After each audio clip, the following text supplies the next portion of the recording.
Okay. When we last left our heroes, you had apparently freed another city by chasing off the fire giants, freeing their slaves, and possibly destroying their forge by both freeing the fire genie they had entrapped and filling it with seawater.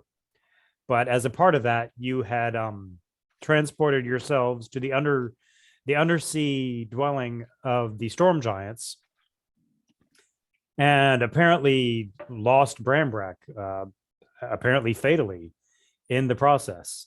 So the seven of you make it to the storm giants. You search for Brambrack's living or dead body unsuccessfully, and get a couple of bits of conflicting or confusing information. And then you walk up and introduce yourselves to the storm giants.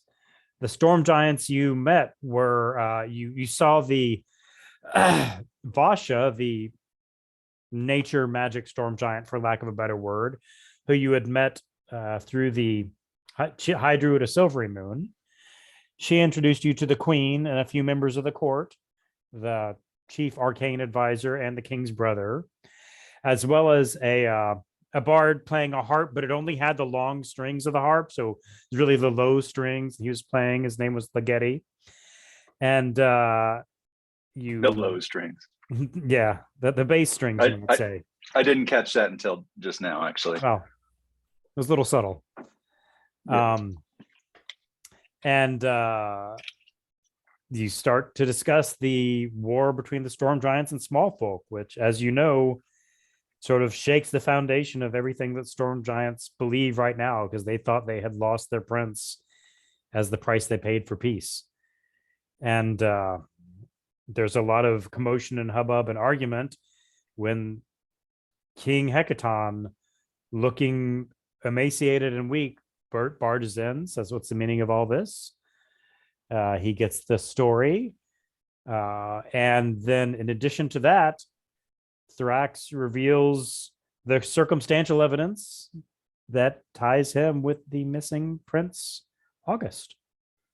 And all of that was in a circle of truth, right? Yeah, a lot of it was. Yeah. Yeah. So they know you're not intentionally lying. And then the room just erupts in argument, and that's where we'll start.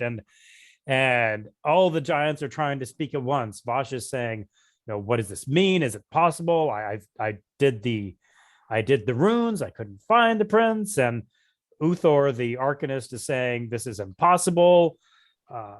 We've done the seeking spells. This a con man.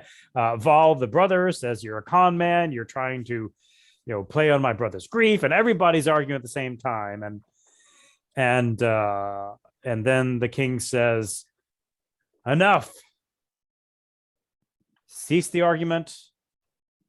We will continue this in the throne room."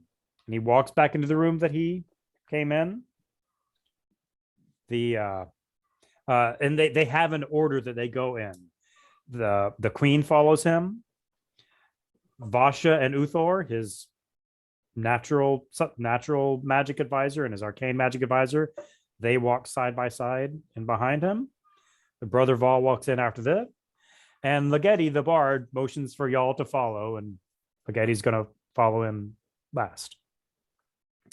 So as you walk into the throne room, you see in the front is King Hecaton standing in the middle.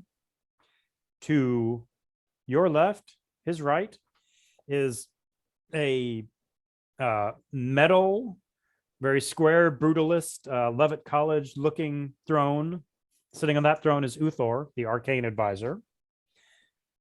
On your right, his left, is a throne made of coral. And Vasha is sitting there. Recording in progress. You've got two hunters. One of them's cuter than the other. Okay, cool. And as you observe this, and there's no throne in the middle, there's King Hecaton standing, and Melvin, your passive perception is pretty high. Since you've done your conversion to full since you've done your conversion to full cleric, you're noticing the world around you much clearer and crisper. And Schmax, who always has been observant, he sort of nods at you and nods forward at the thrones, and you see what he sees, which is the two thrones on either side. They have little little lips in the floor, sort of where the four legs are, just sort of to help position them. And then in the middle, where there's no throne, there are four lips there, as if a spot for the four legs of a throne might go, but there is no throne there. That throne just right, like it's not too big, not it's not too warm, not too cold, but it's just right. It's the perfect No. size for, it's the perfect size for me if it was there, isn't it? So Never mind. we remember there was the throne of the dragon skulls or whatever it was. Was that Yeah, the worm skull throne. Worm skull. throne? And Yeah. and does someone remember more about it than I do, which is just that it exists? What was the backstory on that? Whoever Well, sits on that throne sort of rules the giant roost. That's the story. Mhm. It's all the Yeah. giants. Wait, so do any of these brutalist thrones look like the worm skull? A worm skull? Only one. I mean, the one with the arcane advisor is brutalist. The other one is made of coral and looks very natural. And no, none of them look like they're made of dragon skulls. No. So the other one is the one that might have is missing. Interesting. Conspicuously missing, I guess. Seems like. Is it appropriate for me to pull aside Uthor and ask him, or maybe not pull aside, but just like try to get his attention if I'm walking anywhere near him? And or did he go sit down in his throne? Yeah, you've walked in. The two of them are sitting in their throne. The king is Oh. looking at all of you. So You I walk shouldn't ask in. him now. Never mind. That's not advised. Seems like it would Yeah. be. And Wait, where's your the throne, king man? says, Gauche. Very gauche. the king says,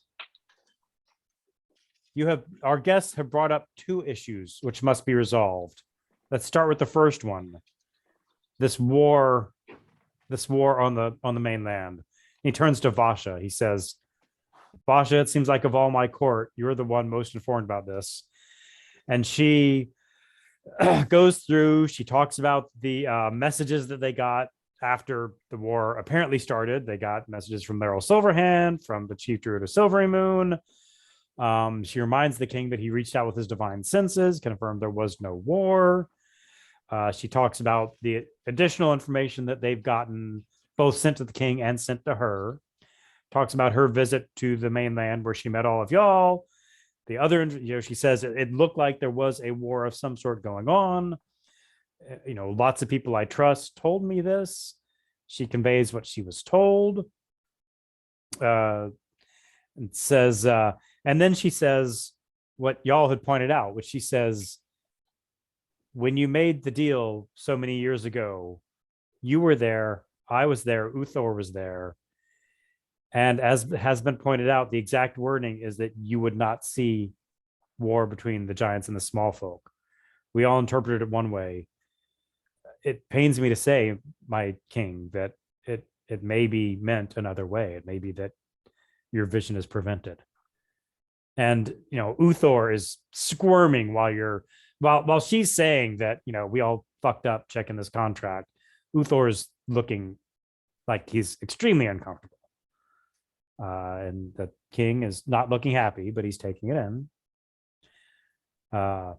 So that's that. And he turns to you. He says, to our guests, did Vasha give the correct summary of what you've seen on the mainland? And she did. So I assume you agree. And he says, and then there is this other issue. Vasha, again, can you cast Zone of Truth in the center of this room? And she does. And he asks you, Thrax, to come forward. And he says, without embellishment, tell me the facts as you know them. Right, so I tell him that I lived for 75 years as a dwarf, and that in the last couple of months, I had a revelation for my family, and then I tell him the story that was passed on to me. Okay. Basically, all just laying it out as I here's all the facts that I know. Okay. And then he asks each of Thrax's companions to come forward, step in the zone of truth, and do you confirm what he just said to your knowledge? Do you know any more? Do you know anything that contradicts that? I also mentioned the anecdote that when we fought when we engaged with the hag in Barovia, she sampled his blood and said, very interesting, as well. And then maybe someone else gives the anecdote that when the lightning struck, when Vasha transported, he was unaffected by the lightning, which we didn't know he had that power. Yeah, multiple times he's been unaffected by lightning. Yeah. And yeah, the fact that he understands the giant language without ever having been taught it. Okay, so he asks each of you to come in the zone of truth, and can you confirm what he said? Do you have anything to add?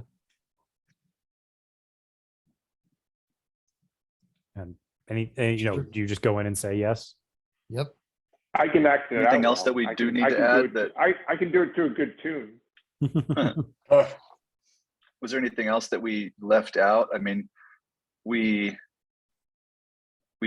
guess the Thrax other told thing about which- how he's a foundling, and it happened to be 75 years ago, seemingly exactly the same age. We told him about the lightning resistance and the giant understanding. We told him about the interesting blood. Were there any other hints that we didn't give? I think wasn't there also a vampire that remarked on the interesting blood? That was another. Oh, yeah. When Thrax was bitten Maybe. once, they said that it was obviously special in some way. And then I guess the other thing that I'm sure Thrax would have relayed was when he was dropped off, it was by a woman who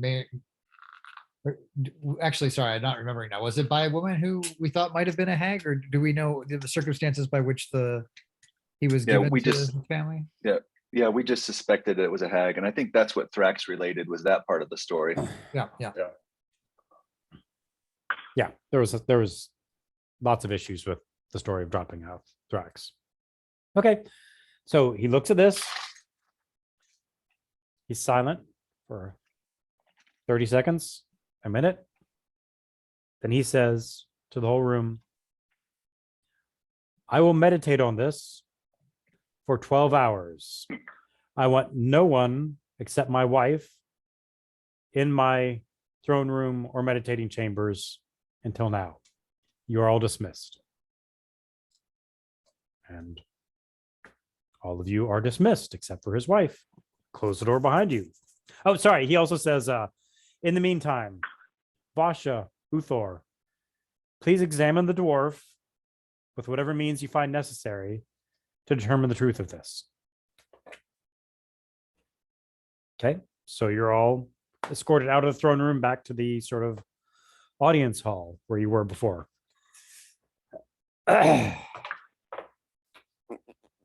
gonna look at the map just to inspire myself.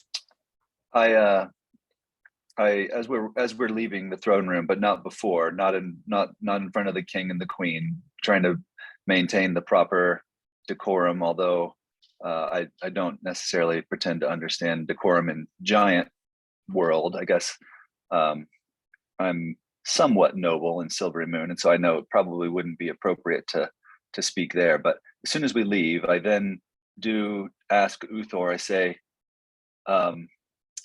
if it isn't too much trouble, we have actually just been through quite a bit of trauma with regards to rousting the fire giants and then being thrown through the ocean to here. Is there a quarters where we could rest, freshen up, recover for 8 hours or so while some of this is going on? Or do you require anything else from us in the meantime, sir?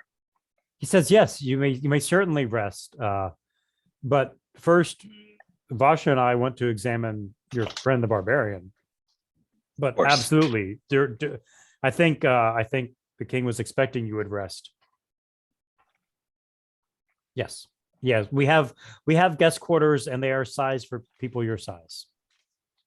Nice. Very PC. So yeah, Uthor and Vasha, they ask you to join Thrax. They ask Thrax to join them walking down the hall, and the rest of you aren't forbidden from going with them. Someone? Anyone? I'm going. I think let's I'm going. stay together. I follow and I motion for everyone else to come too, even if they didn't Okay. initially do so. All right, cool. Yeah. So you go, Ligeti follows you. You do go through a room with like a lot of books and musical instruments. That looks like it's his sort of domain. And then you walk into the next room and there's a more arcane magic than divine magic. It's obviously a magical sort of chamber. Let's see. What does it say this is? Okay. And as you sit there, Vasha offers you a seat between the two of them, and they start doing various things. And Vasha starts casting runes and burning some ashes in front of you, saying, "Show me the ancestors of this person in front of me." And she reads them and she says, "I mean, my friend, this says your ancestors are a dwarven clan. It says your parents are dwarves and your ancestors are a dwarven migratory clan." And Uthor says, "Well, that's it. That's the end of the story. His ancestors are dwarves. What more do we need to know?" I don't know, I don't know if he was trying to scam us or if this is a sincere misunderstanding, but you ask who his ancestors are, we learn about dwarves, and Pasha's thinking about it. Yeah. Can I interrupt and explain? Yes, that you can. When I was adopted into the clan, their ancestors became my ancestors. Yeah, you explain that, and I don't, And knowing you and that And- ceremony, you probably explain it in great length. And I also talked to Vasha, who maybe has some experience with reincarnation and her natural magic. And I tell her about when we had Breezy's former tutor or master reincarnated. He became not a human again, but he became a dwarf, because you don't necessarily choose the body you're reincarnated to, even if your soul is the same. Okay. Yeah, she's sort of more interested in what Thrax said. And, Thrax describes it in the detail. And the more detail he describes it in, the more she's interested. And she says that, this is not a ceremony I'm familiar with, but it sounds powerful. It sounds like more than just words. It sounds like it has a serious effect on and she's, casting some incense and saying, "Oh yes, this could be causing confusion." And she asked about she says, "Now you discussed other people interested in his blood. That can we have some of your blood? Because you said that was part of it." yeah, at this point, yeah, sure. Yeah, it's nothing to you. So you give a little bit of blood, and she's stirring it in with leaves and herbs, and it starts to spark, and it's like tiny thunder, and little lightning comes up and tiny thunder. And Uthor was previously saying, that's you can't change your ancestors. His ancestors are his ancestors. But when this happens, she says, "This is storm energy. Storm energy is not found in the blood of any creatures except storm giants. Even, the whole part about being immune to lightning damage, there are some sorcerers born that occasionally are immune to lightning damage. That happens. Nobody has storm energy in their blood except storm giants. So this is inconsistent. Your ancestors are dwarves, but you've got storm energy in your blood." And she's scraping it out of her lines. She says, "Oh, look here. Look at this, Uthor." And he's like, "Well, he said that they ran into a hag. They said there were hags in their adventures." She says, "Yes, but this is hag magic in his blood. This isn't just they ran into a hag and encountered, had a drink with her. In his blood is hag magic." So, she's finding lots of contradictory information. And she turns to Vol and says, Vol, if this is Prince August, he's your nephew by blood. Can I have some of your blood to do an experiment with him? And Vol says no. He says, I'm not interested in going on with this charade. No, I'm not giving you part of my blood. And he walks away. Well, Can So he- can I try to do a performance to persuade Vol to give up some of his blood? That would be a minute-long performance to get him to be the fan. I'm gonna say you don't have a minute. He leaves the room. Oh, okay. So Can I intimidate him to go back in there?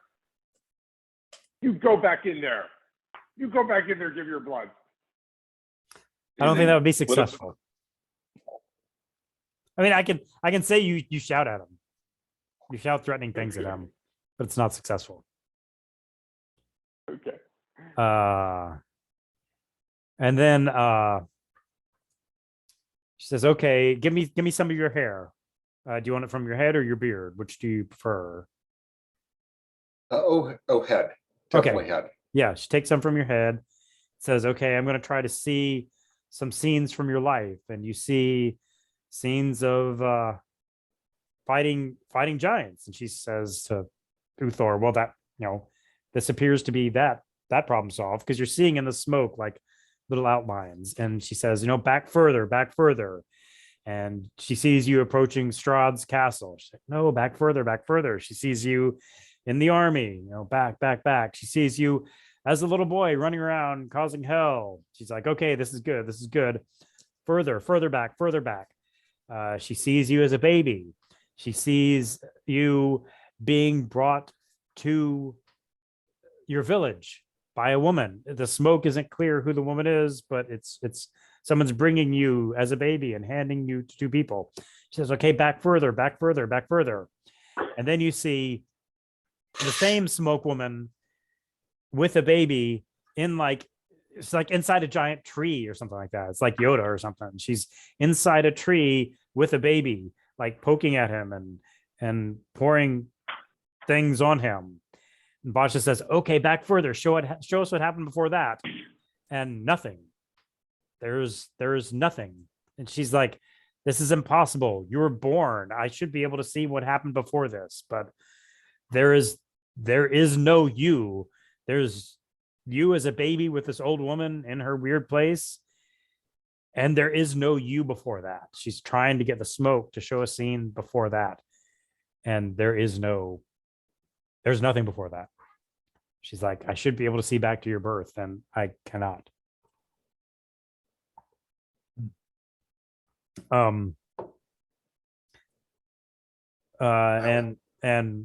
Uthor is saying, clearly these are adventures. They've run among lots of magic. Something's going on. Okay, he can't get hurt by lightning, but the beginning and the end of it for me is his ancestors are dwarves. We were told to find one thing, we found it. And Basha says it's more complicated than that. I mean, if any of you have suggestions, they're open to suggestions, but otherwise that's the end of their trials. Well, we could remark on the fact that, sort of along the lines of what Khalifa had mentioned earlier, that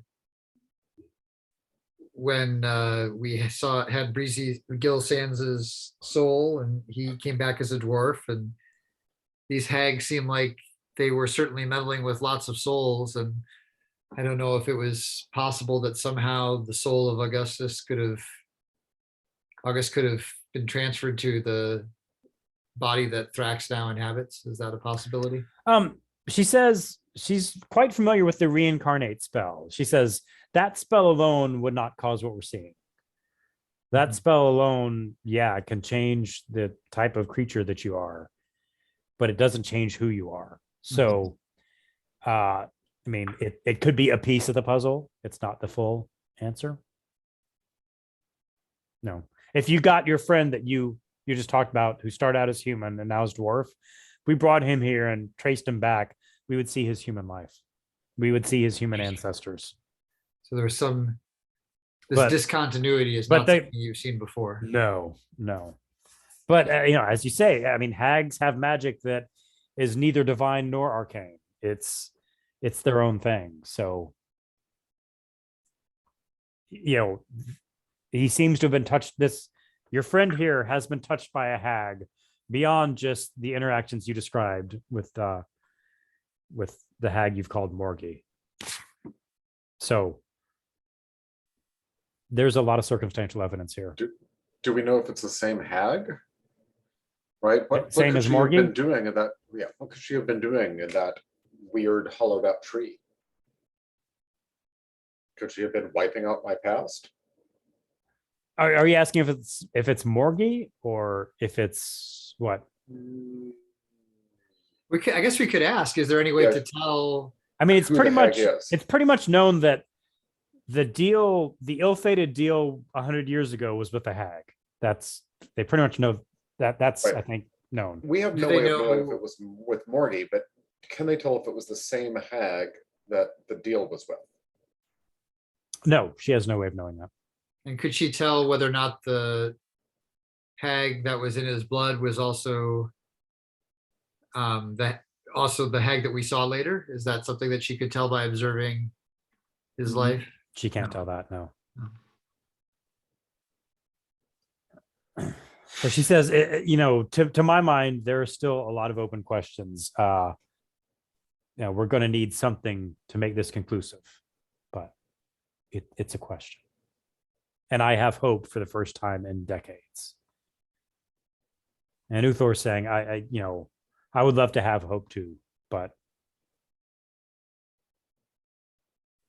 So can Thrax ask Uthor about, like, so I don't understand the storm giant power in my blood.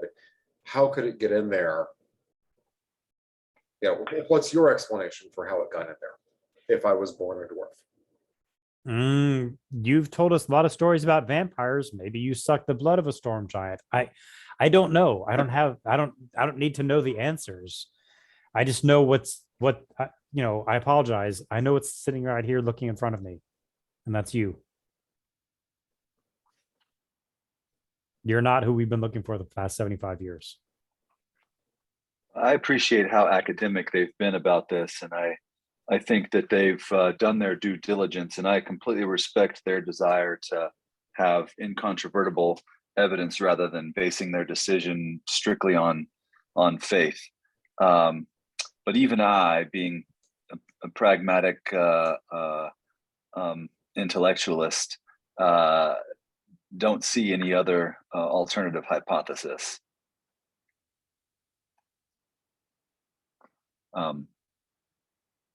Anyway, We're gonna need a lot more than that to declare someone the prince of the storm giant. Well, so this is where Thrax gets really mad But and says, okay, look, I am not claiming to be Prince of the Storm Giants. I'm just trying to figure out what my story is and who I am. I've been a dwarf my whole life that I remember. I've been a happy member of my clan. I'm coming to you and telling you that there's a mystery in my past that seems to be tied to the mystery in your past. mhm. Anything we can learn is going to help figure out that mystery. I'm not And- making any claim. And then a voice comes from the back from the hallway where Vol had gone, and he says, "If you expect to ascend to the storm giant throne, you just saw there is not a throne. If you think you're going to come here and take over, my brother is in charge." Okay. And we've had other people come here and try to profit off my brother's grief. It did not end well for any of them. And it will not end well for you if you hurt my brother or his wife. Where is? And then he the throne? storms off. Oh. Well, he storms off. You Okay. can still ask. Hey, where is the throne anyway? yeah, we've heard tales of this great worm skull throne that was representative of the power and influence of the storm giants, and Yeah. neither of those looked like they were made of dragon skulls. And the Getty says, "Oh, you want to hear the tale of the worm skull throne, do you?" And he starts.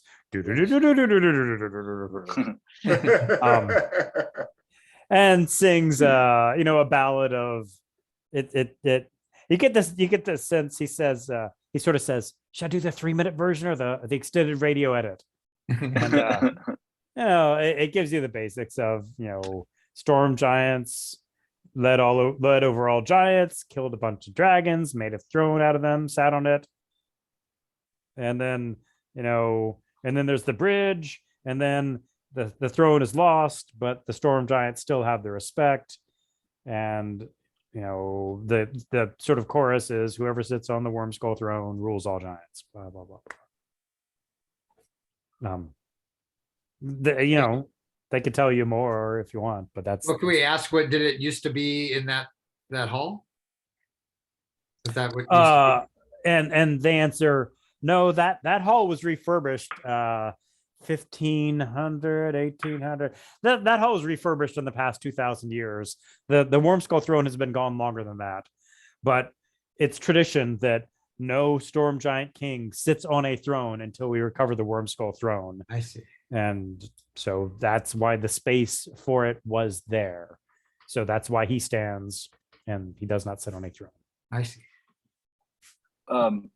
Perhaps that was a wonderful rendition, Mr. Ligeti. But are there any texts that delve into this history as well to see if I could glean any additional hints or clues about what people thought and saw when the worm scroll throne did disappear? Perhaps, and I look at Ariel and hold up a finger as if to say, just bear with me here. Perhaps this is something that we could assist with if finding the worm scroll throne would help, maybe not our situation, but help King Hekaton re-establish his rule in a more authoritative way to gain order among the giant races, then we'd be more than happy to investigate that. And then again, I look around at my colleagues because I've just spoken for all 7 of us. No, at this point, Uthor says, now the hour is getting late and you said you wanted some rest. Vasha, sure. if you want to show the rest of them to their quarters, I will stay here with the intellectual Khalifa, and he turns to you, Ariel, who also appears to have arcane magic. I always enjoy discussing arcane magic with others. I'd be happy to talk to either or both of these, discuss the history of the Worm Skull Throne, discuss arcane magic, blah, blah, blah, blah, blah.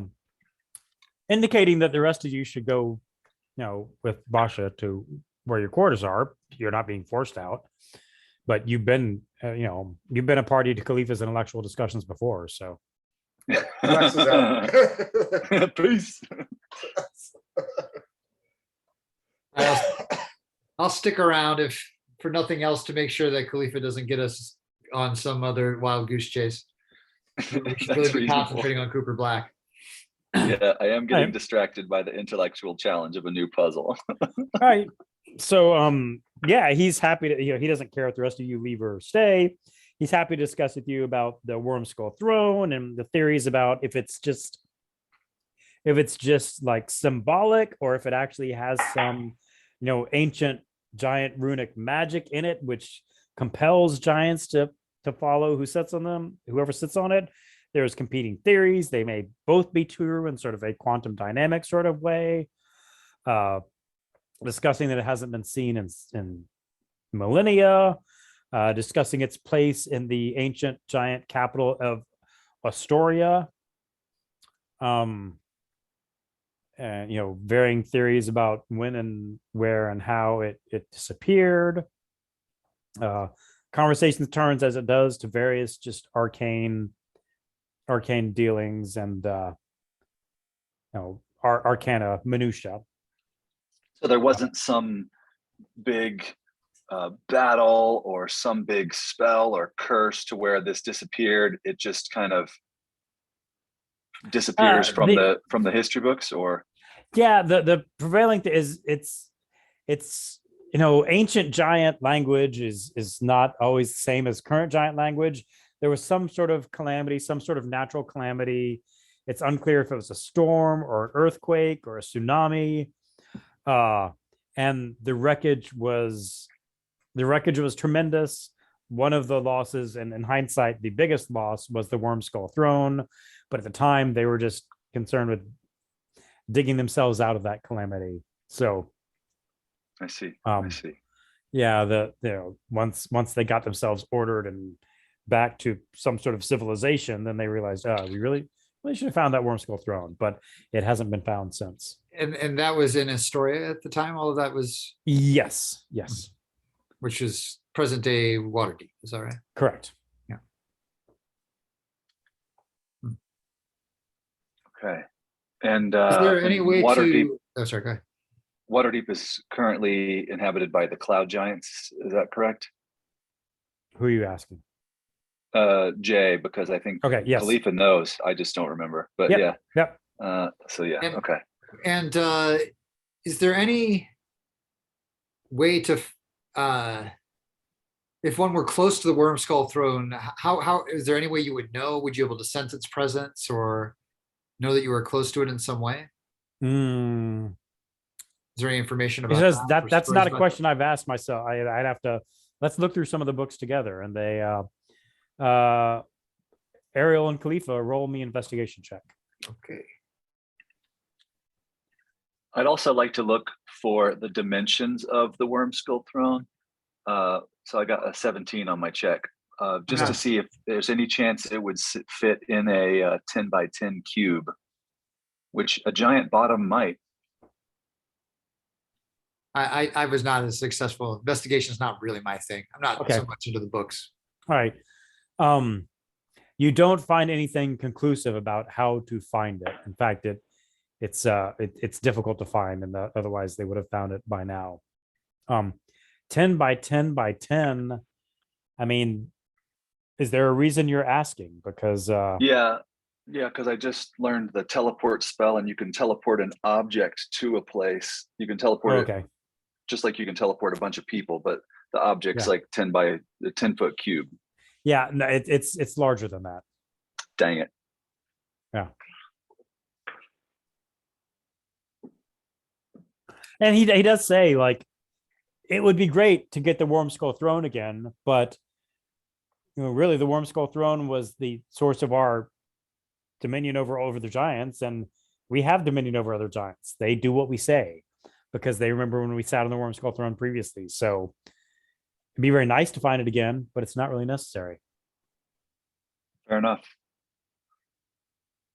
That's your response? So if King Hecaton were to order all the rest of the giants back to their homes, they would immediately obey? Oh, certainly. They have much respect for King Hecaton and all the storm giants. Yes. We did have an interaction with I think it was the fire giants, who kept going on about how the storm giants had abandoned them and sort of had lost their place. That's very disrespectful. But well, I'm not arguing that it's not disrespectful. I'm just concerned that the level of respect that King Hecaton should be afforded may no longer be afforded by the giants, the rest of the giant realm. They did still seem to fear the storm giants, however. So they feared him, but perhaps did not respect him in the way they should have. Well, remember, he says no. They would absolutely do whatever. Afraid of? Say again, Dave. When I cast fear on the fire giants, weren't they fearful of King Hecaton? Didn't they think I was King Hecaton? That you were serving him, at least, yeah. So they're definitely afraid of storm giants, but they didn't seem to respect them in the same way. And he says, that must be all talk.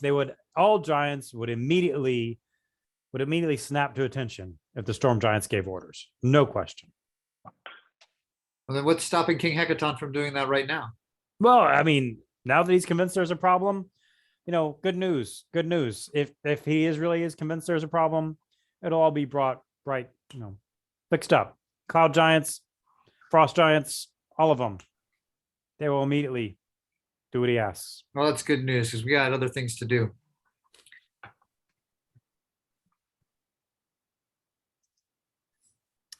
maybe we can ask him about whether he knows any way to locate a person on the continent, whether he would be able to, knows of any magic that would help find someone Says like a small person. He a says, small person who has in possession of a very powerful relic. there's the sending spell. There's Now, this small person has a way to hide themselves from both sending and scrying. Very powerful small person. he says, yeah, I don't tend to find people. That's sort of creepy. No. So he says, it's a problem I could work on, but not a solution I have right now. Well, this small person is a big threat to all of our way of life, including giant people. So maybe I tell him a little bit about the story of Cooper Black and what we think that he's up to, and try to convince him that this is an important problem that maybe he should be working on. Okay, you tell him about Cooper Black. You tell him about the warnings from the gods. Certainly when you mention like the Orcus, the god of undead, and I don't know if you say like, do you say you have the wand of Orcus or something? Yeah. I think Yeah, he takes that very seriously. He's like, oh, that's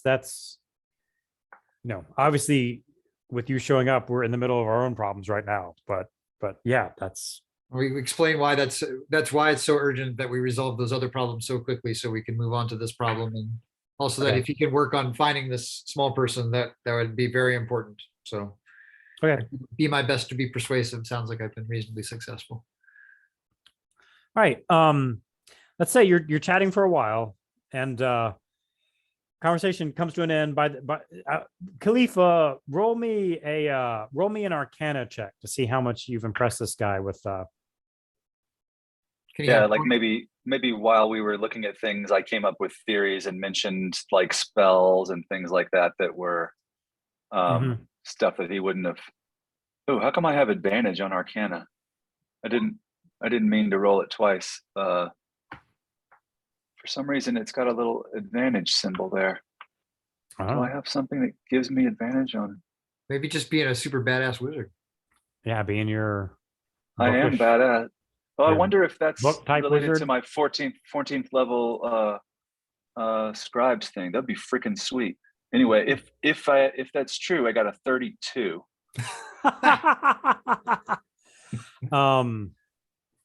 Yeah, that's my 14th level thing. In addition to being able to absorb a damaging attack, advantage on all intelligence Arcana. Okay, well, yeah, you got a 32.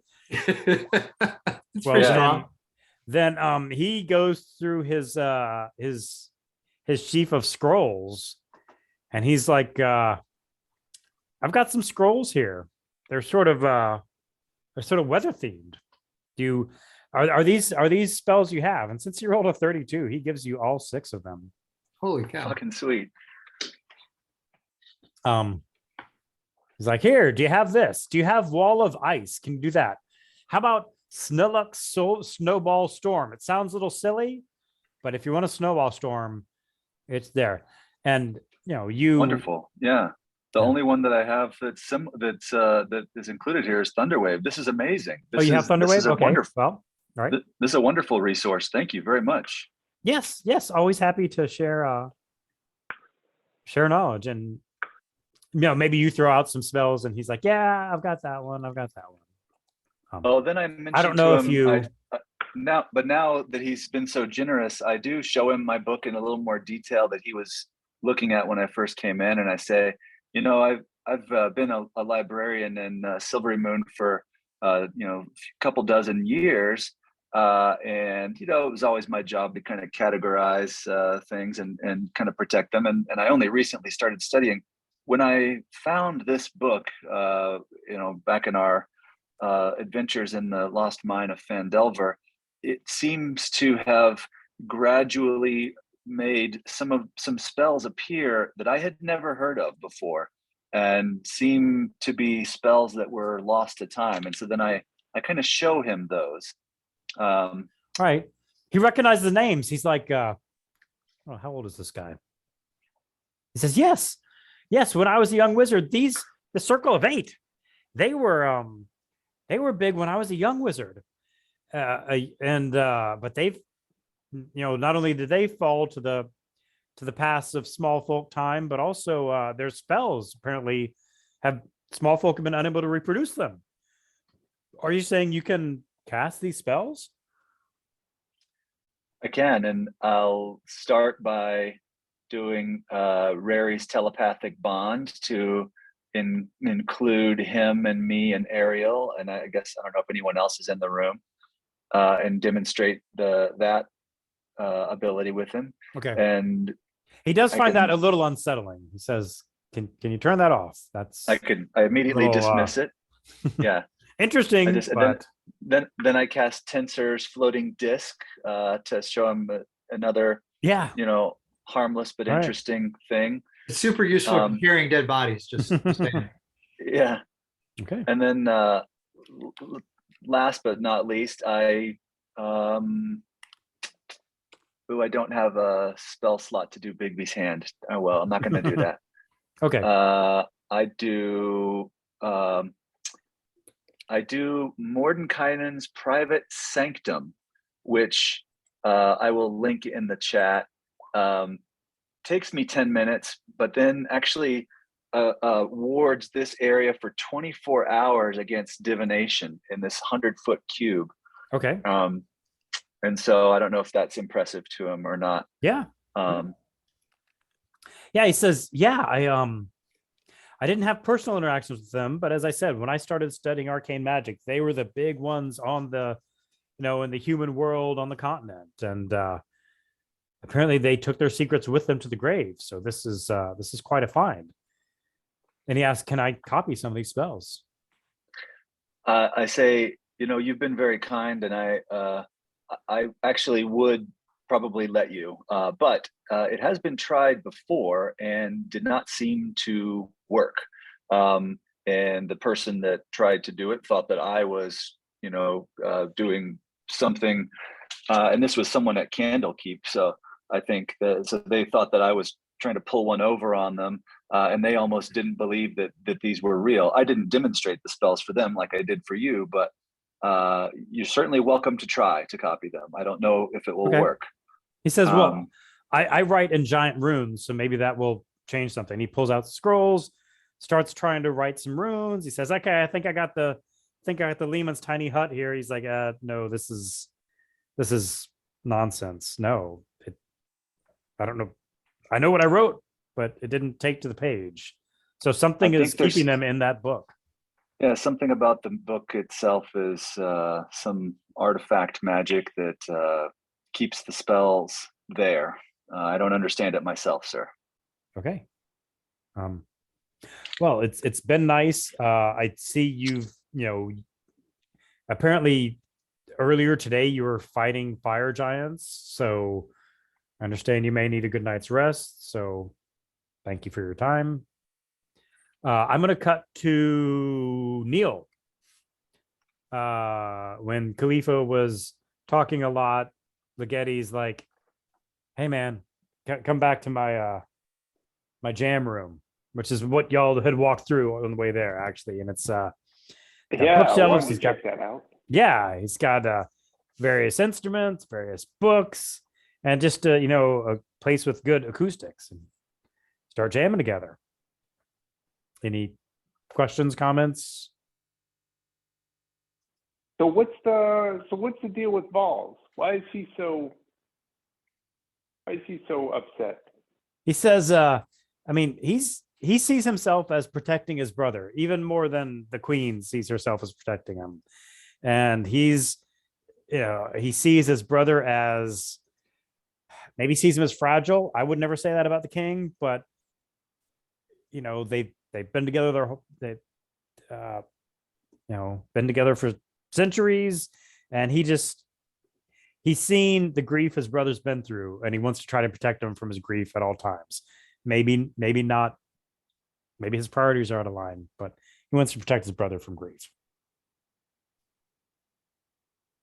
But why is he so threatened by potentially his son coming back? I mean, it seems pretty clear cut with all the evidence in play. I can't say anything about that, but there have been other con men here, and we act as if we just dismiss the con men immediately.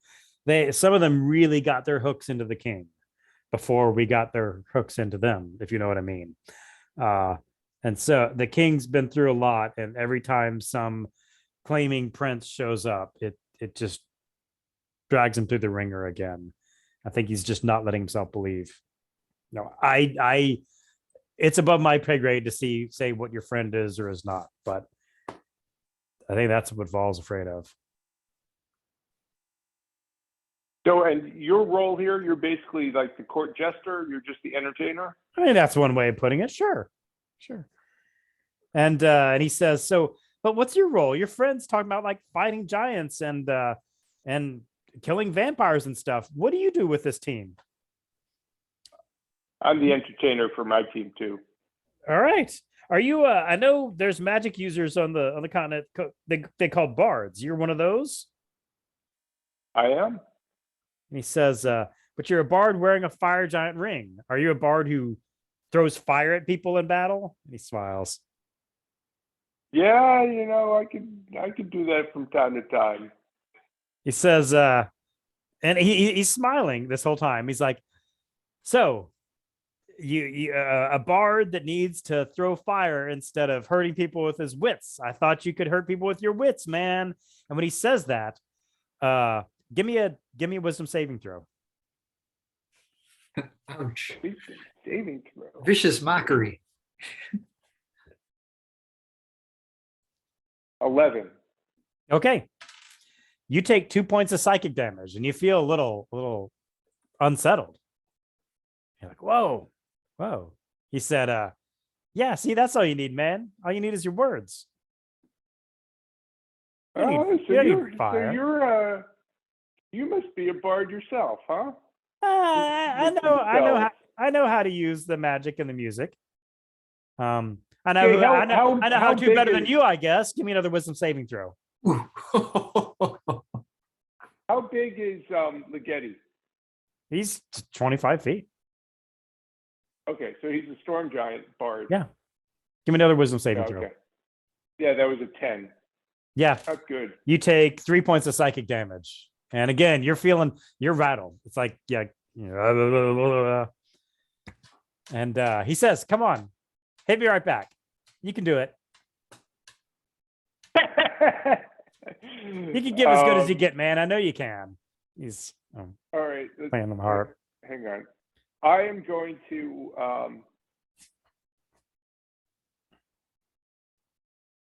No, use your words. Use your I'm going words.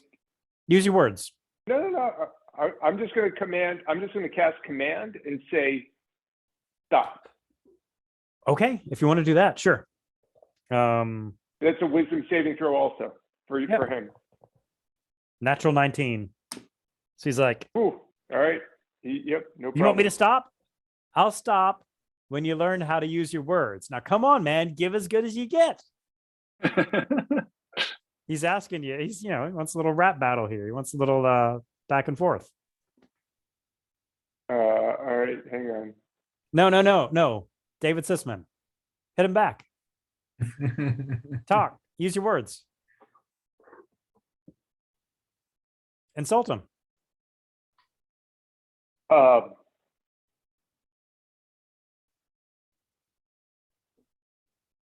Yo mama so fat.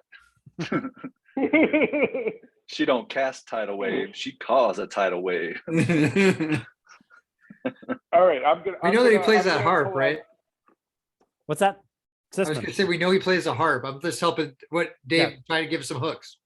Not this one. I'm gonna start with some jokes. All right.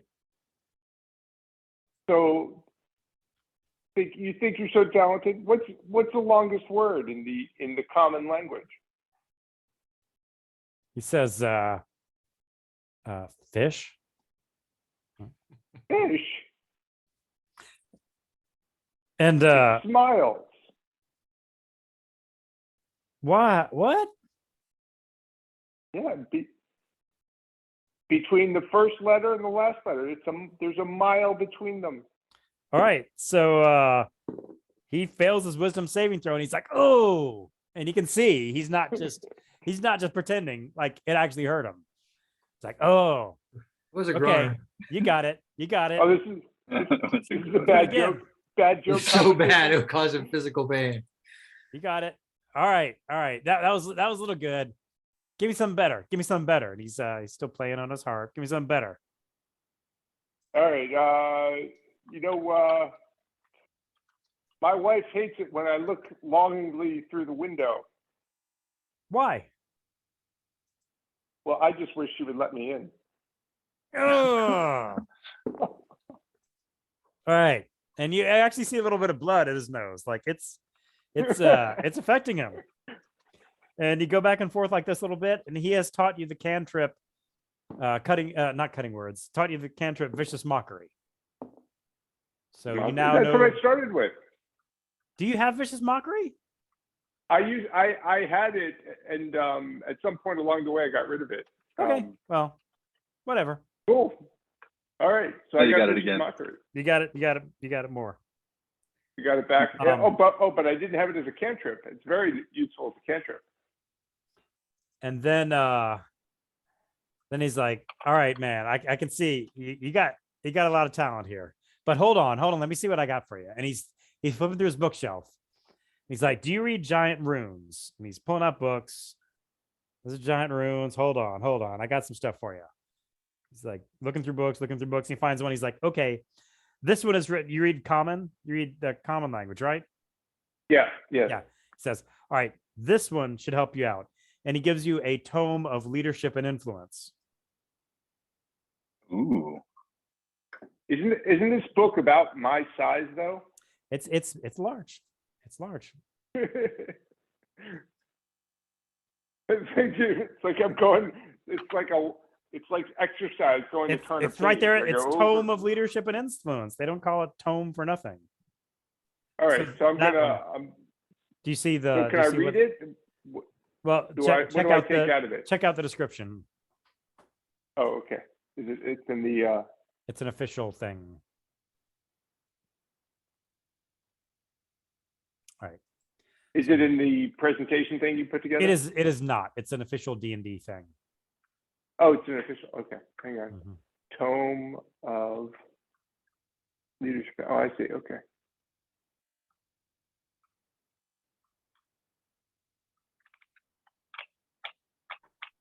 Magic items.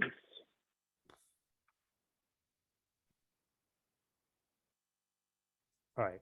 48 hours over a period of 6 days or fewer studying the book's contents. Ooh. Sweet. Okay. All right. Pretty sweet. That's pretty sweet. I'm a little jealous. So I need to spend 48 hours over a period of 6 days. All right. So I'm going to take this book and start reading right away. Because All right. I'm going to get, this has probably been about a half an hour. I need 8 hours of long rest. And I'll get 3.5 hours in now. Okay. So in the meantime, Vasha has been walking the rest of you down to where your quarters are going to be. And it's pretty much off the room that you came in. So you go back to the main entrance room, go down, and go. It's really a hallway off the room that you first came into. Melvin's not here, but she's talking to Melvin about just sort of bonding as fellow casters of divine magic. And there's Melvin. So Vasha's leading you to your quarters, the guest quarters that are normal human sized. She's chatting with you, just divine magic, and it's so great. It's pretty awesome. Blah blah blah. She says, "I'm not sure what sort of trial that my king is going to put your friend through." As you know, Drax is walking a few steps behind you, and she says, she goes off into a side room. She says, the trial may be for your entire party, not just for your friend.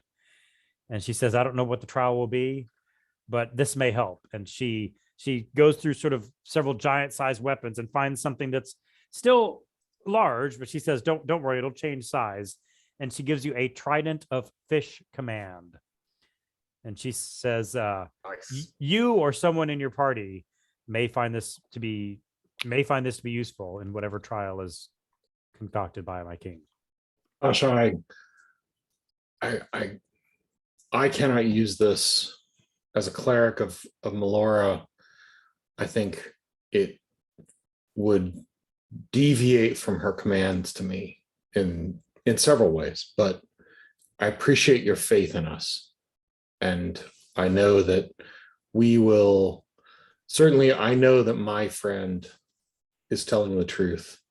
And if whether the trial from King Hecaton is limited to my friend the barbarian or to all of us, we will show you the truth that we are bringing to bear on this situation. Okay. All right. And Schmax picks up the trident of fish command, and he's like, "Oh, this is pretty cool. Command fish with it." Excellent. She shows you to your quarters. It's a 30-foot by 30-foot or 40 by 40 room, tall ceiling, but there are small folk sized beds. And at first it's Melvin and Thrax and Schmax and Breezy, and then Neil joins in after he's been jamming for a while, and Khalifa and Ariel join in after they're done with their various hanging out with Uthor. Yes, what's up? So when you say small person beds, are we talking like doubles? Are we talking like It's queens? singles. Are we talking like Alaska kings? I mean, are they? They're singles. They're singles. They're singles. Sorry. That's are they like XL twins at least? Yeah, they are. All right, thanks. Awesome. But they probably got somebody on the continent to build these for them, because they're actually, That's what we had at pretty- Weiss, right? Was XL twin? Mhm. Yeah. Absolutely. Oh yeah. So I mean, we sort of talked through what everybody's done. What's the plan here? And anything you want to say, I'll say. I do.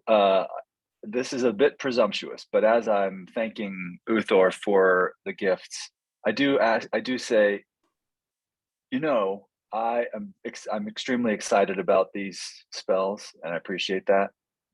And I wish that there was something that I could offer you in return, but it seems like you have a pretty good library.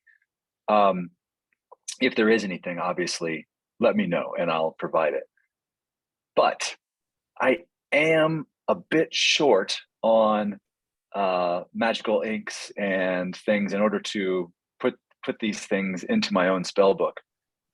Do you have a store? One of our companions was kind of lost at sea on the way here and had a lot of our cash. I've got a lot of spell components, but a lot of these things just take money to write down. Yeah. He pulls out, he sort of, this. He's like, I've got this small thing. Is this big? Is this enough? I think that would be wonderful. That'd be great. I would be even more appreciative than I already am. Okay. Yeah, I don't know how much ink you use. I tend to be, he shows you some of his writing, and it's, like a billboard. So cool. That's wonderful. I'll fit that into my haversack and hang on to it. All right. So are we willing to undergo these tests, or do we want to flee? So have you all gathered in the quarters at this point? Yeah. Yeah.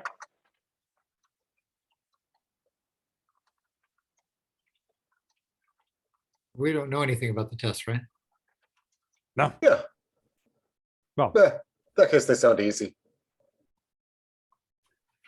Well, it's the first time we Drax should- has we ever should said a probably test just sounds go, easy. We've let them know about the troubles with the giants, so we gave Thrax a chance to try and learn more about his background. Now it's probably time to go make a deal with the Ultraloth. No, we want these guys on our side because they might resolve the giant invasion. Well, they should be able to resolve it now that we've told them about it. But they don't believe us. Like What else some can we people do? do. You think undergoing some task is going to make them believe us? Let's hang out and gain their trust. We went through a zone of truth. If that's not going to gain their trust, what else is going to? Fair point.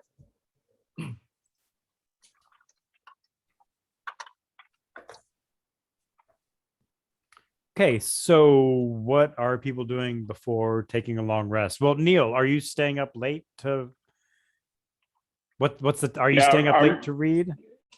I'm staying up late reading and studying, and then I'm going to go to sleep to get my 8 hours. Okay, so is everybody else starting their long rest now? I mean, I'm trying to figure out how it's working. Yeah, I only need to transfer about 4 hours, so I'm working on these transcriptions of spells, but it won't take me that long. So I'll be somewhat awake but occupied, and then I'll long rest. Okay. And Neil, I assume, I mean, if you want your long rest to sync up with everybody else, maybe you can like read for 2 hours and then. I mean, I'm just saying, are you going to be the guy Get who up stays up early, till that's 2 fine. and then sleeps until noon while everybody else is like at brunch and stuff? That sounds No, like I'll a stick musician up kind of with thing them, to that's do. fine. I'll wake up at normal time and study in the morning. How's Okay, that? let's assume you get 2 hours in, like, you know, because that can be part of a long rest. Okay. When the DM laughs, it's already too late. Everybody roll me a D12.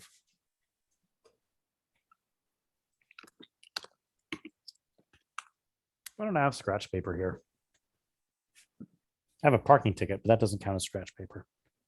And which was bogus because I paid for parking. I rolled a It 6. counts as scratch paper or not, kind of depends on whether you're going to pay it. No, I paid the parking. I'm going to contest it. Just as soon as I get around to it. Sorry, somebody said okay. AP 6. And okay. 10 for Melvin. Okay. 2 for Khalifa. 9 for me, but I had to go fetch this. Oh, nice. David.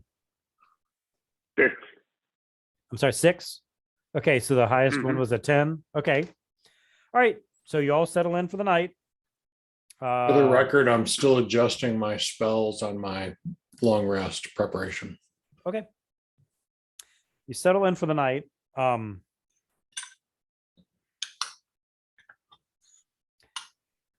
And yeah, you settle in for the night. Water rushing in.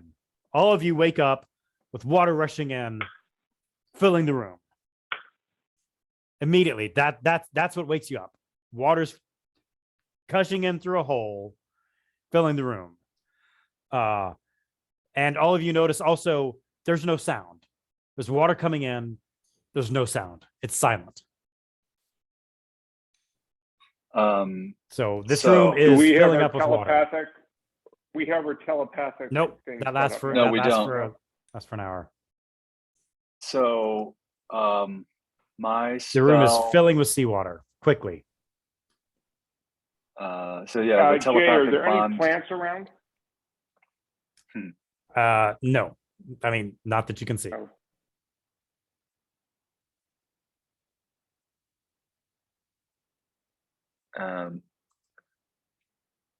So I'll make sure everyone's awake and look. How do you do that?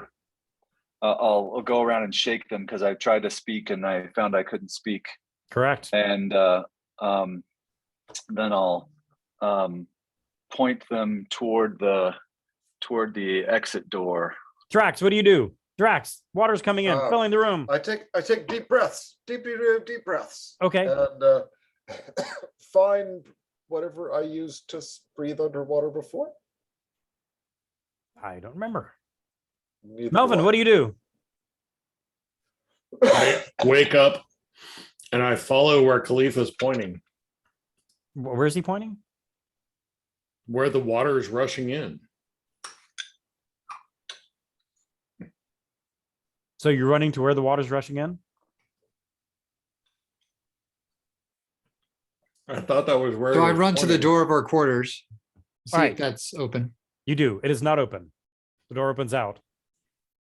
And you push it and it does not open. I have a Jay, potion of water breathing Okay. that I make sure I get that handy just in case. Okay. Jay, I'm going to assume that this is magic, magical. All right. I'm going to have everybody roll Some initiative. sort Let's speed this up. Roll initiative.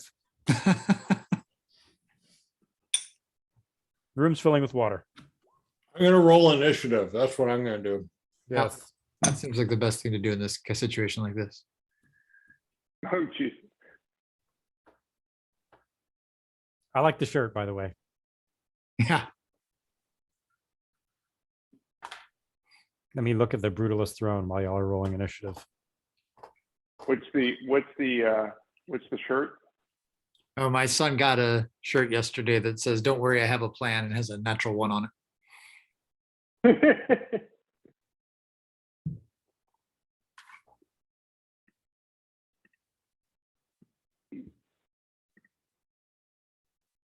Guess I should have done some healing dice or something.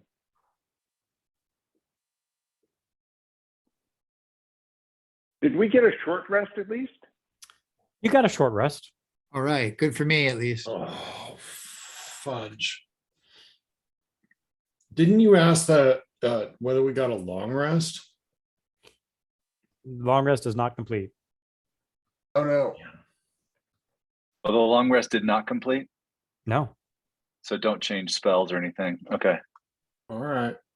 But like, okay, so when's the last time we got a long rest? Before the fire giant fight. Mhm. Yeah, Been a before while the before the monk fight, even on top of the Man. mountain. Yes, That is I a think it's long been- day. a long day. Hmm. All right. So what's the initiative order? We've Well, got Brambrick's at an 11. let's order that real quick. Whoops. Neil, Melvin, Khalifa, Ariel. Drax. Hold on, I got 22. Oops, Sorry. never mind. I take it all back. Neil, Melvin, Thrax, Khalifa, Ariel. I have a 16 and that's the low. All right, Neil, what you doing? God. No, I got 8. So I got the low. Oh, you got 8? Yeah. Okay, sorry, I was taking him off the spreadsheet, sorry. Sorry, that's old. Yeah. Neil, what you doing? Jay, what's our environment like aside So- from the water rushing in? Yeah, you've woken up. It's like a 40-foot by 40-foot room. It's made of stone. The door is made of stone. You know, it opens out. I mean, it's pretty minimalist. It's, you know, you got beds, you got, and you can't hear anything. Nothing. It's silence. Okay, and where am I? You're in your bed. You're, Okay, am I close to a wall? yeah. All right, I'm gonna cast pass wall Oh, okay. and the wall next to me. Remind me how that works. It says so it's casting time is one action. A Great. passage appears at a point of your choice that you can see on a wooden, plaster, or stone surface, Great. such as a wall, a ceiling, or a floor within range, and lasts for the duration, which is an hour. You Wow. choose the opening's dimension, up to 5 feet wide, 8 feet tall, and 20 feet deep. Okay. Passage creates no instability in a structure surrounding it. All right. I hate to be the negative Nancy here, but does that have a verbal component to it? Well, let me step back a second. Which wall are you going for? Are you going for the wall next to the door? Which wall are you going for? Wait, I mean- isn't the waters coming in the door? No, it's coming in from the outside. Like there's the wall with the door and the hallway, and then it's the opposite side leading to the ocean, which is where the wall is coming in. Oh. Sorry. Oh, that's right, And- because we're underwater. Yes. And so like your bed was next to one of the side walls. I don't know if you're talking about that one or if you're talking about the wall next to the door. But the door, where does the door lead? To the hallway. That's Do I where know? you. Do we know? Okay, That's where we came in, dude. That's where you came in. that's where we came in from. Okay. Mhm. So basically, the wall that was protecting us from the outside is no longer there, Yes. and water is rushing in from the outside. And Yeah. okay, Yep. Sorry, that wasn't clear. got it. Yeah. And, Yeah, because you're way underwater. You're under the ocean. I'll So make a motion for everyone to. Oh, I guess it's not my turn. no, it's not. No, it's my turn. Pass wall sounds great. I'm just Yeah. asking which wall you're opening up. The Yeah, one I'm to the going ocean, to- which is already open. The one next to you, which leads I don't know where, or the one by the door. Yeah, I'm gonna go. I mean, it's just a reaction, so I'm gonna go to the one that's right next to me because I don't have time to mess Okay. around. All right, you reach next to it and you start to say the magic words to open up the wall, and no sound comes out of your mouth. So the spell does not take effect. All right, so who's next? Okay. Damn it, Ryan. He didn't do it. Is that me It's next? All Yeah. right. And now, Ryan, when you or Melvin, when you see, I mean, you see there's water coming in, you see it's silent. You see that Melvin tried to cast a spell, it didn't work, which is a little confusing because you can hear ambient noise. You can hear just fine. You can't hear the water because it's not making any noise, but you are able to hear. How big is the room? You can hear your own breathing, etc. 40 by 40. Oh. You can hear your own breathing. I'm gonna as a fart, free you can action, hear I'm it. gonna start saying I can talk and make signals to people. So come over here. Okay. There's nothing I Yeah, can your bed, do. when you rolled D12s to see who got what bed, and you got the closest bed to the door, farthest away from the wall that is Okay. rushing water. But we've already tried the door, right? And there's nothing, it seems like it doesn't want to. So I'm like, Neil, come here and you can cast on this wall. Okay. Is that your turn? I don't have any I don't see that I have any spells that will help. So I'm going to prepare to cast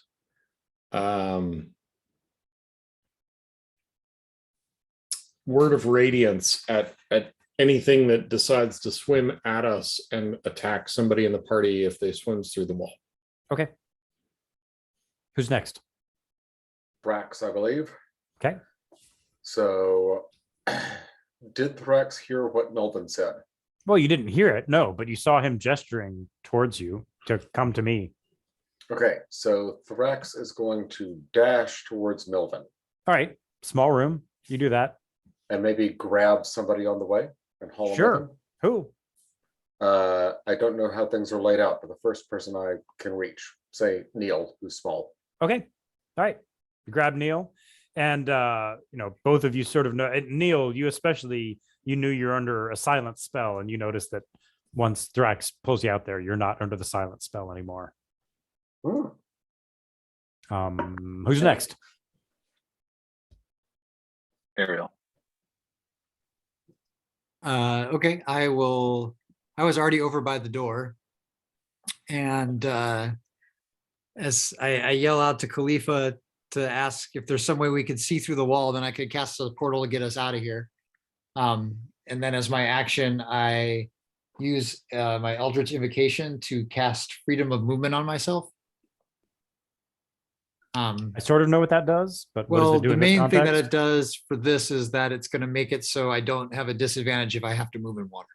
Oh, okay, cool. Okay. All right, Khalifa. All right. Am I in the silence area? Yes. Okay. I didn't check this off, so I may still have it available, but I still can do a one action cast of a ritual that's in my book, I believe. Okay. Even though we had the telepathic bond, I don't remember that we did it like in the middle of combat or anything. I'll say that's fine. So So I'm going to use that ability to cast the ritual spell of water breathing on all of us once I get us Awesome. in all together close enough. Is that a verbal component? But I assume that you're Yeah, so I wait You- until I you move to figured where out it. Yeah, you figured out what Melvin was communicating. yeah, it has a verbal component, but as long as I can get us within 30 feet of each other, Oh yeah. I should be able to do it. And so I think I have that one action cast. Yeah. Breezy and Schmax, they pick up on it also. They're near the door. So yeah, you cast water breathing. Great. Wonderful. I think we're back to Neil. You realize you were in a silent spell and now you're not. So bring it on. Yeah, I'm going to. Well, Is there a wall near me now? Yeah. Yeah. The wall with the door. Yeah. And I'll say Okay. the spell just didn't happen. It's not like you lost the spell or whatever. You know what I mean? It's not like, Yeah. yeah, you can cast the It's not spell like if I that's what used you the slot. if that's what Well, you choose to do. Can I open the door? Can we go run down the hall? I mean, you push on it, it's not moving. Okay. Then I will pass. Then I'll pass cast. You know what? I'm gonna cast Dispel Magic because I think this is a magical, either an illusion or there's something magical about this. So I'm gonna cast Dispel Magic. What are you casting Dispel Magic on? Right, we are recording. The water. Choose one creature, object, or magical effect. Any third level on the target ends. I mean, there's the silent spell. You can cast it on that. The water. Are you casting it on the water? Is that what you're saying? Yeah, I'm gonna make the assumption that there's something magical about the water that's rushing in. I mean, I'm going to say, there's a hole in the wall and you're under the sea. Okay. And the water's coming in. So I'm not saying there's Okay. not anything magical in the water, but there's also non-magical stuff in the water. All right, then let me just do pass wall. Let's get through the door. Okay. Let's- Okay. Or if you think it could be pass wall that someone cast on the outside, you could try to dispel that. I don't know if that would work. It looks pretty explosion. I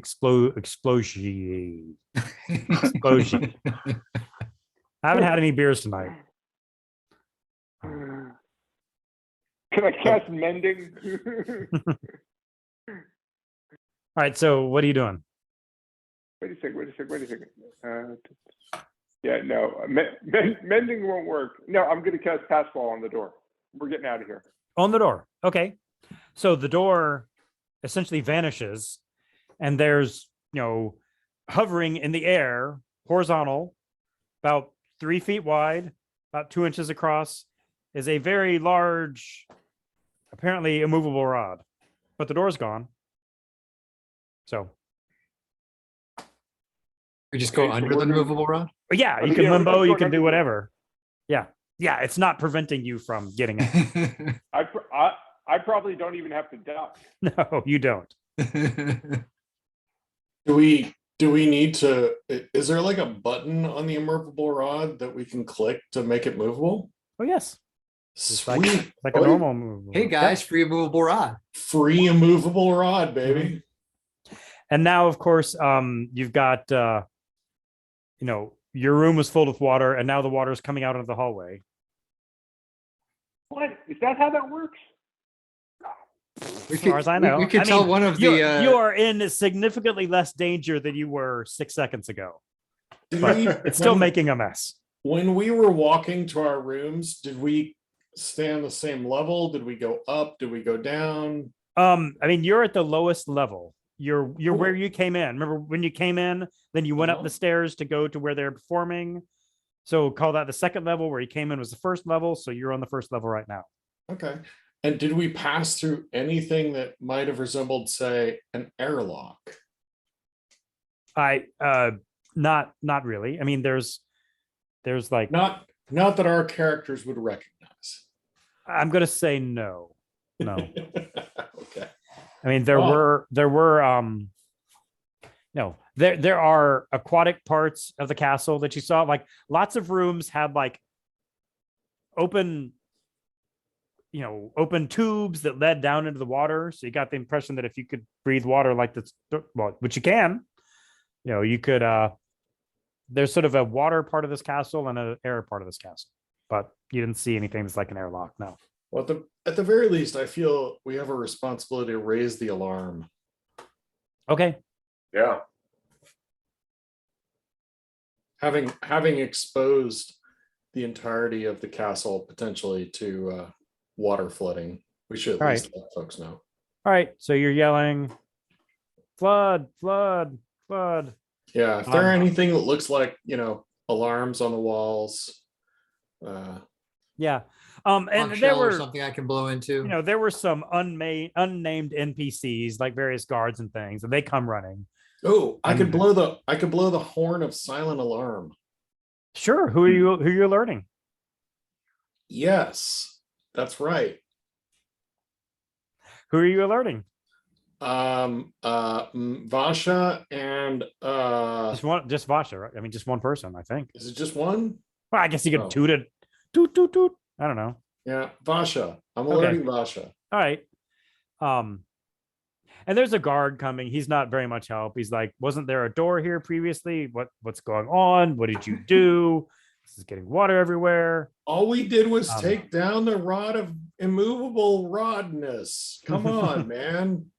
Vasha comes pretty quickly, and she casts a control water spell, and she, it stops flowing in, and she starts making it flow out. She's pretty good with her elemental control. How big is the hole? The hole is it's about a 20-foot radius. It really blasted in. How big is the pass wall in the door?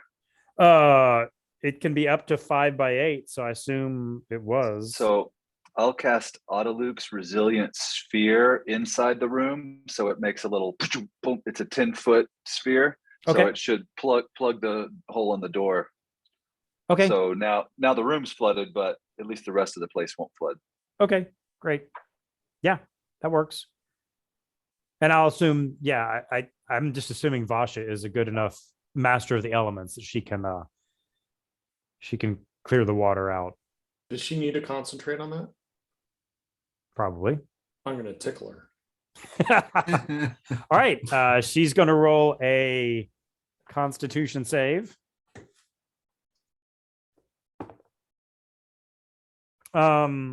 Yeah, she holds it together. She's like, All what are right, you doing? good, What are you good, doing?" good. I'm glad for all concerned. On a side note, I'm looking at pass wall, and it has a material component. The material component is a pinch of sesame seeds. Open sesame. Nice. Very nice. Sorry. So yeah, they get the water cleared out. I mean, she's holding the water back. There's still a big hole in the stone wall. I don't know. Yeah, so she's holding it back. She says, we may have to just seal off this room for now. What happened? Did you do something? I know lots of you cast spells. Did one of you cast a spell that went wrong? We were resting, actually. Neil, do you have the Lyre of Mending? I can only hold this sphere in the door for a minute total. I do have the Lyre of Mending, but it Or a is building or whatever. it's a pretty small one. It's a single break or tear on an object you touch. No, I'm sorry. The lyre, that item that the Lyre of Building, maybe it's called. That I has think that's what he that's used to cast fabricated. pass wall. Yeah, that's what I use to cast pass wall. It's also Okay. got mending in it too.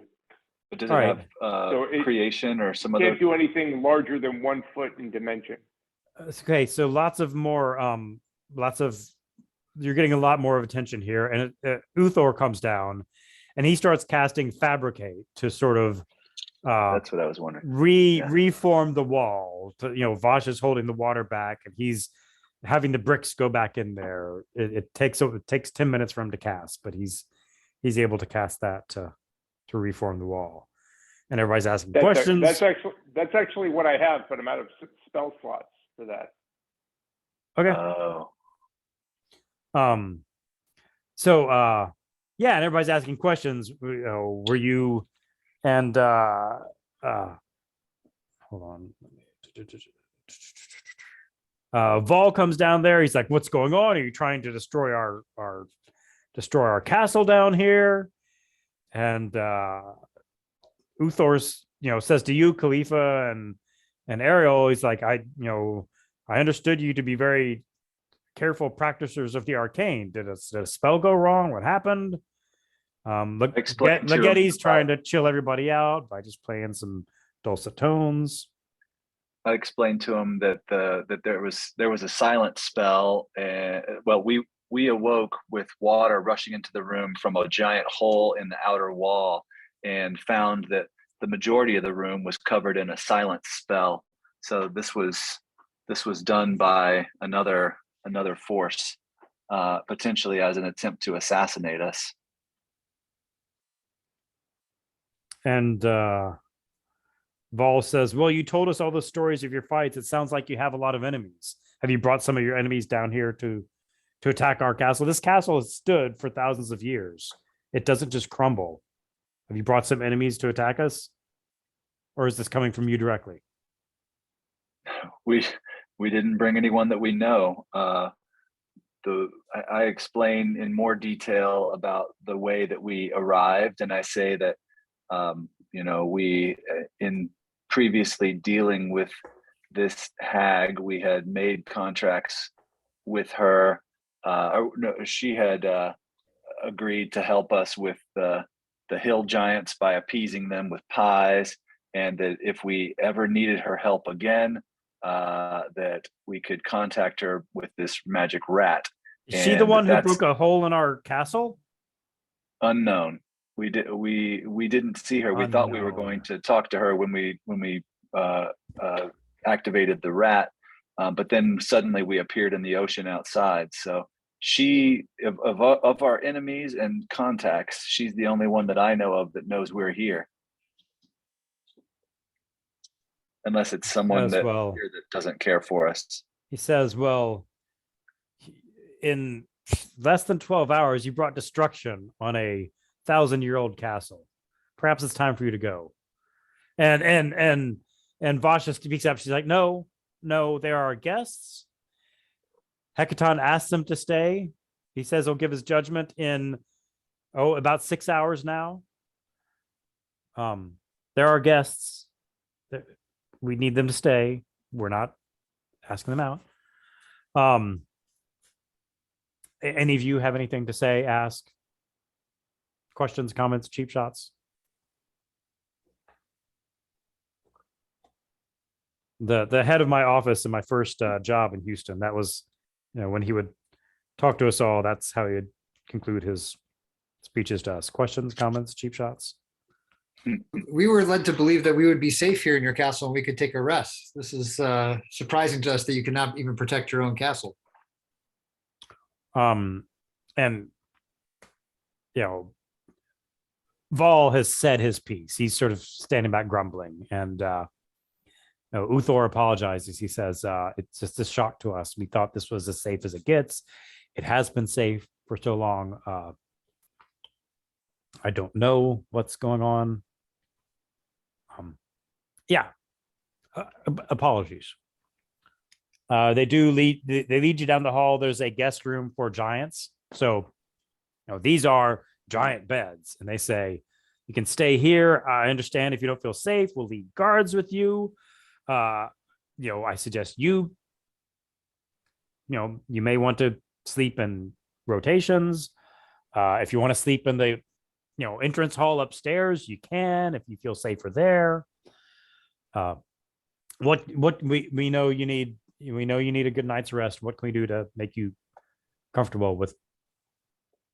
This should be fine. So I think we'll try and rest here in the giant. This pillow seems way too fluffy. So I'd love for them to leave a guard or Hey. something as a witness that we did not open anything, that we did not cause this. Okay. Yeah, they've asked, would you be more or less comfortable if we left guards in your room? Would you want the door open, closed, lights on, lights off, a little bit of light? Need a little glass of water. Jay.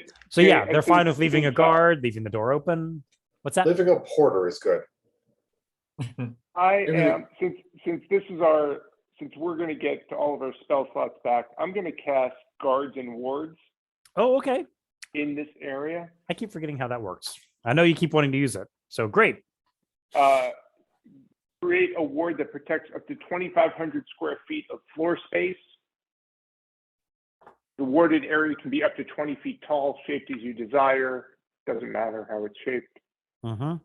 You Okay. can specify individuals that are unaffected by any or all of the effects that you choose. You can also specify a password when spoken aloud, make the speaker immune to these effects. So basically, Okay. it's a magic Yeah. fort.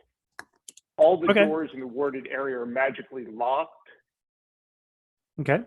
You can cover up to 10 doors with an illusion and make them appear as plain sections of wall. And this could cover like a castle. Do you just want it to cover the room you're staying in? Yeah, just Okay. the room we're staying in. Doors locked. Okay. So I'm not the guard doesn't, yeah. okay. The guard's still outside, the door is closed and locked. All right. Anything else you want to request or ask or say?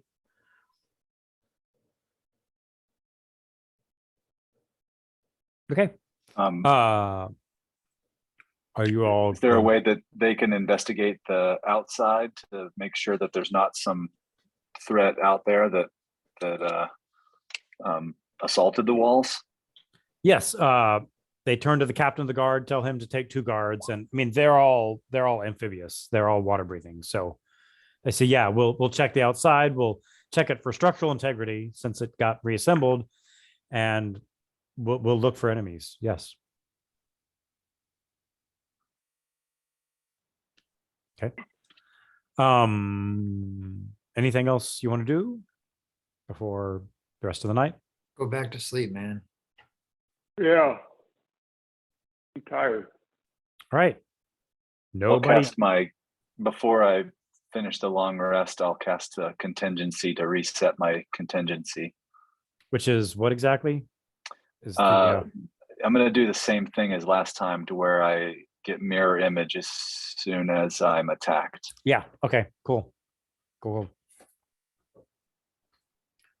All right. Great. And all right.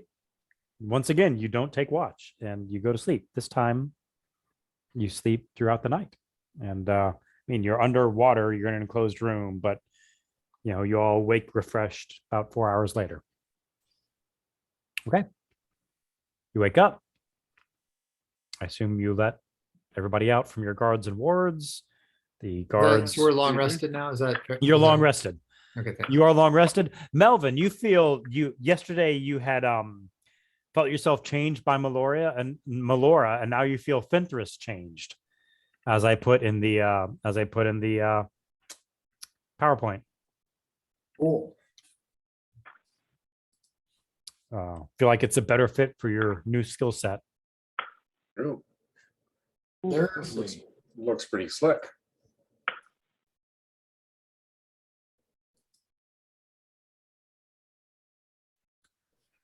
All right, so you were hanging out for about an hour. You took a long rest for about 8 hours. You've got about 3 hours until you're going to hear from King Hekaton. There's a light brunch upstairs. Bagels, bagels, fruit, like sea cucumber and stuff like that. When I say fruit, guess that's an animal. That's yeah, I was gonna say.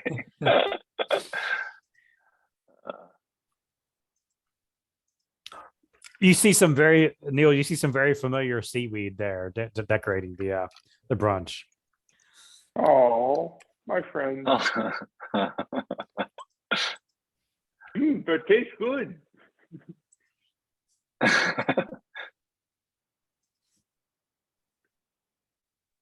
Anything you've got 3 hours till the I won't say the verdict until the Hecaton comes to make his pronouncement.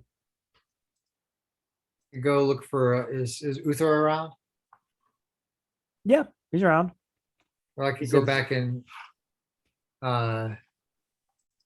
maybe I'm gonna go find him and tell him, look, I think the longer we stay here, this Cooper Black character I told you about, I think it's possible he may try to cause trouble for you here. It's just want to reemphasize how important it is that we find him. No matter what happens here with King Hecaton.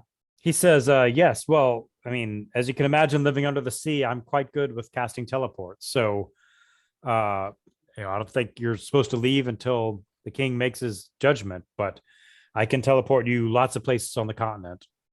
Great. At your request. I'm not able to find this person that you're talking about, but I can certainly arrange transport. All right, very good. Thank you.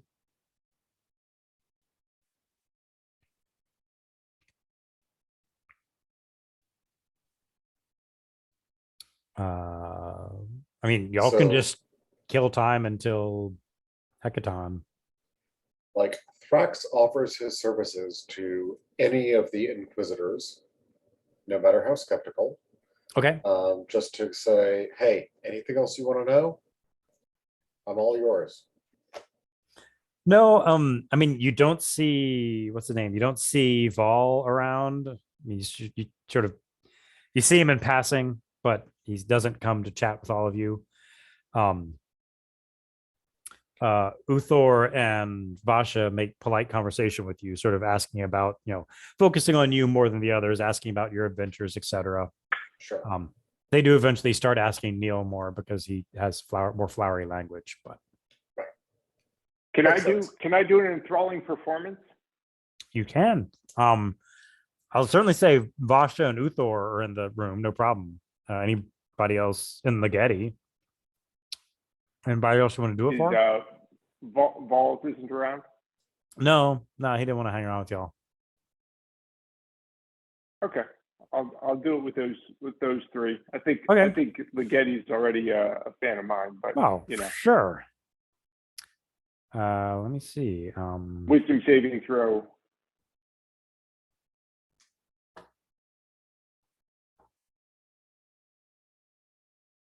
All right, so first for all right, I'm not on roll 20, so I'll just say Ligeti rolls a 28, Vasha rolls a 21, and Uthor rolls a 27. They got a +9 on wisdom. They're quite wise. So Okay. they enjoy it. Give me a performance check.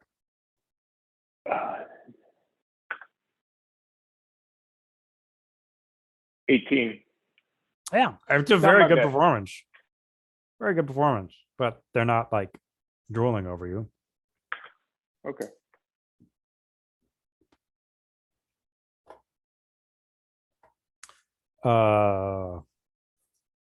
Okay. At this point, Vasha again takes you aside, says, I don't know what's going to happen. You got the trident of fish command, which don't knock it. And she offers to cast water breathing on all of you as a ritual. Now, I don't, Khalif is not here. Do you speak water breathing? I think does it last 8 hours or does it last longer? It's a pretty awesome spell. We'll take it. But yeah, you politely Except accept. Yeah, let's see. Water breathing. Last 24 hours. So, I guess you're just being polite at this point. But okay, cool. So I'm gonna cast divination while Okay. we're hanging around. Cool. Let me see how it Wanna- works. Where'd it go? Okay. There we go. Fourth level Right. spell. I get to ask a question of Melara. And I just answer it. Okay. Truthfully, Yeah. All right. Okay.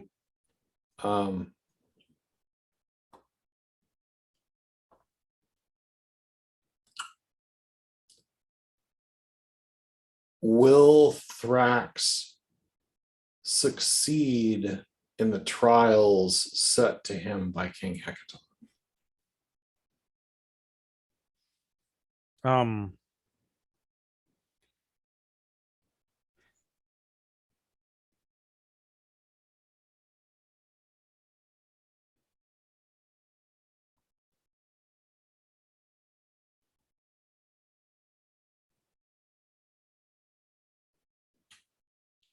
Jay, I think there's something wrong with your audio. I'm thinking. He's making up a cryptic rhyme or omen. A great empire shall be destroyed.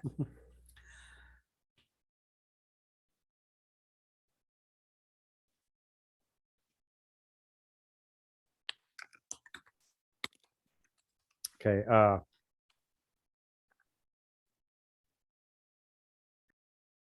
Okay. The answer you get back is if the honey badger remains calm, it and its family will be safe. If it gives in to its savage nature, all may be lost. So I'm gonna relate that to Thrax and add my interpretive spin that, just in case he missed it, I think Thrax is the honey badger, and that perhaps he ought not rage. Okay.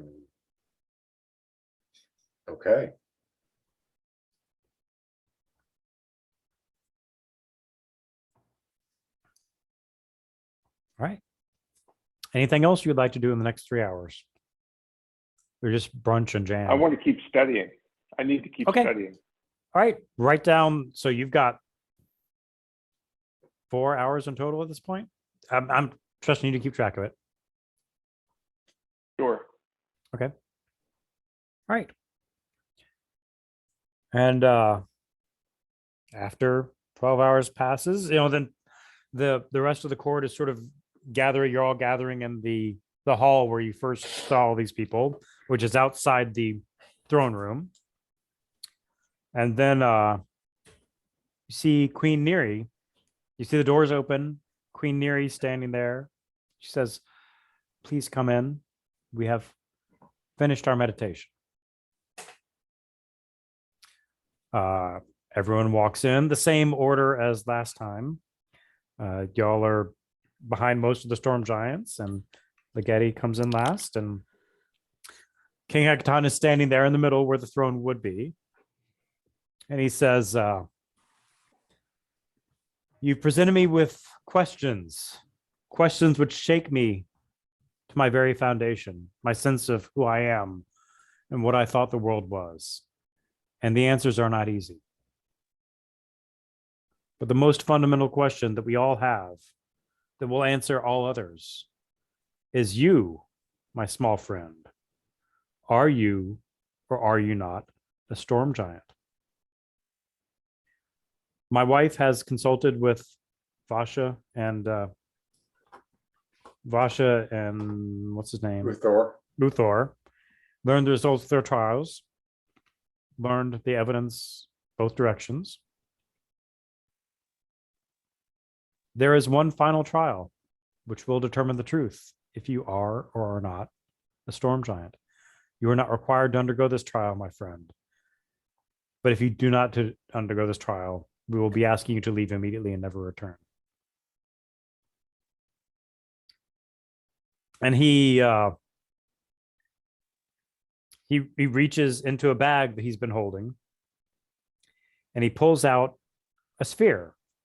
And when he pulls it out, you, Thrax, you feel like, like a vibe, like it's like singing to you. You feel like you're really in vibe with the sphere. And he says, "This is a pearl of power. Storm giants are uniquely attuned to pearls of power, and only storm giants. The task to prove your identity, my small friend, is to find 5 pearls of power." And he walks over to a window, and you're looking out in an undersea scene. And he invites you all to look with him. He says, find 5 pearls of power. And as you look out there, you see several things. One thing most of you, first thing most of you notice is there are sharks swimming a lot. Like there are lots of fish, but there are no lack of sharks, a lot of sharks. Probably nothing you couldn't handle. You're only level 14 adventurers. What's a shark or 2 or 20? And so sort of under the school of sharks are oysters. Oysters and oysters and oysters, dozens, scores, 100, 200, 300 oysters, a field of oysters, unknowable number. The implication is that's where the pearls of power are. So you're taking in the scene, sharks, a whole lot of oysters. Drax is presumably supposed to find 5 pearls of power. And Vasha walks up next to you, Melvin, and you hear a little fear in her voice. And she says, the sharks may stay calm. Hope that the sharks don't lose control. And whatever you do, be quiet. Do not wake it up.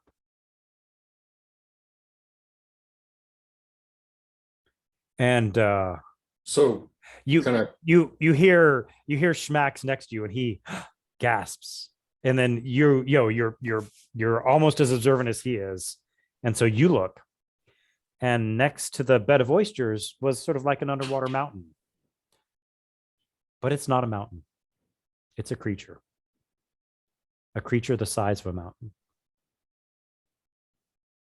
Cool. She says, if the Kraken stays asleep, you will all survive. are there 5 pearls out there to be found? She says, my king would not give an unfair test. Yes, there must be. Okay. Just do not wake the Kraken.